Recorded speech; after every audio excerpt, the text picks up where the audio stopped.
नमस्कार मित्रांनो, तुम्हीही मोफत रेशनचा लाभ घेत आहात काय? मग तुमच्यासाठी आजची ही बातमी खूपच कामाची ठरणार आहे.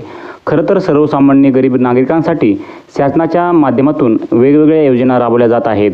या योजनेच्या माध्यमातून सर्वसामान्य गरजवंत नागरिकांच्या उदरनिर्वाह करण्याचा प्रयत्न सरकारकडून केला जातोय. मात्र शासनाच्या या अशा असंख्य योजनांचा चुकीच्या पद्धतीने अपात्र लोकांकडूनही लाभ उचलला जात आहे. रेशन कार्ड धारकांना शासनाकडून स्वस्त दरात अन्नधान्य उपलब्ध करून दिले जात आहे. स्वस्त धान्य दुकानातून म्हणजेच रेशन दुकानातून हे अन्नधान्य गरिबांना वितरित केले जात आहे. पण देशातील सर्वच पात्र रेशन कार्डधारकांना करोना काळापासून मोफत रेशनचा जो आहे तो लाभ दिला जात आहे. त्यानंतर जे रेशनचा हा लाभ फक्त पात्र लोकांना दिला जात असतो, परंतु देशातील असेही काही लोक आहेत जे अपात्र असतानाही रेशनचा लाभ घेत आहेत. दरम्यान आता सरकारकडून अशा अपात्र लोकांवर कारवाई केली जात आहे. मात्र अशा अपात्र लोकांची ओळख पटवून त्यांच्यावर पुरवठा विभागाकडून कारवाई केली जात आहे. या ठिकाणी अशा लोकांना जे काही रेशन कार्ड सरेंडर करण्यात येणार आहे त्यांच्या लोकांची. त्यानंतर असे जे परिस्थितीत आज आपण रेशनसाठी कोणकोणते नागरिक अपात्र ठरतात याविषयी थोडक्यात माहिती बघणार आहोत. त्यामुळे हा व्हिडिओ संपूर्ण बघा. चॅनलवरती पहिल्यांदा असाल तर चॅनलला सबस्क्राईब करून साईडला दिलेल्या बेल आयकॉनला क्लिक करा. मित्रांनो, इथून पुढे पण नवनवीन रेशन कार्डविषयी माहिती तुम्हाला भेटत राहणार आहे, त्यामुळे चॅनलला सबस्क्राईब करून ठेवा. आता या ठिकाणी पहा, रेशनसाठी कोणकोणते जे आहेत ते लाभार्थी अपात्र ठरणार आहेत. तर सरकारी नोकरी करणाऱ्या लोकांना रेशनचा लाभ मिळत नाही.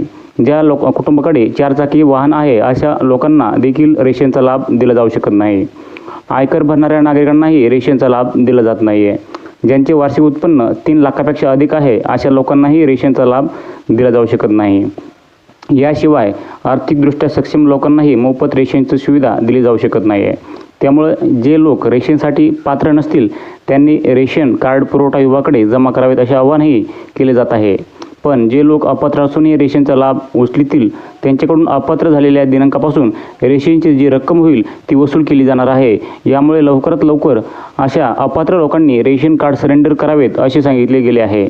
तुम्हाला ह्या व्हिडिओच्या माध्यमातून समजलं असेल की अपात्र जे हे आहेत लाभार्थी त्यांनी लवकरात लवकर जे आहे ते आपलं रेशन कार्ड सरेंडर करून जे आहे ते तहसीलला जमा करावे. कारण का, ज्यांचं रेशन कार्डमध्ये नाव आहे परंतु जे काही अपात्र आहेत त्यांनी या ठिकाणी रेशन कार्डचा, ज्यांना अपात्र आहे त्यांना या ठिकाणी जमा करण्यास सांगितलेलं आहे. आणि जे काही पात्र आहेत त्यांच्यासाठी इथून पुढं पण रेशन कार्डची जी सुविधा आहे ती सुरू राहणार आहे.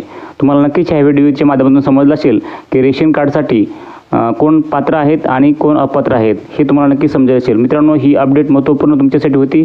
तुम्हाला जर थोडक्यात आवडली असेल तर नक्कीच व्हिडिओ लाईक करा, चॅनलला सबस्क्राईब करा. इथून पुढे अशीच नवनवीन अपडेट पाहण्यासाठी तुमच्या मनामध्ये काही प्रश्न शंका असतील ते पण आम्हाला कमेंट करून कळवा. भेटूयात नवीन माहितीसह नवीन व्हिडिओमध्ये. जय हिंद, जय महाराष्ट्र.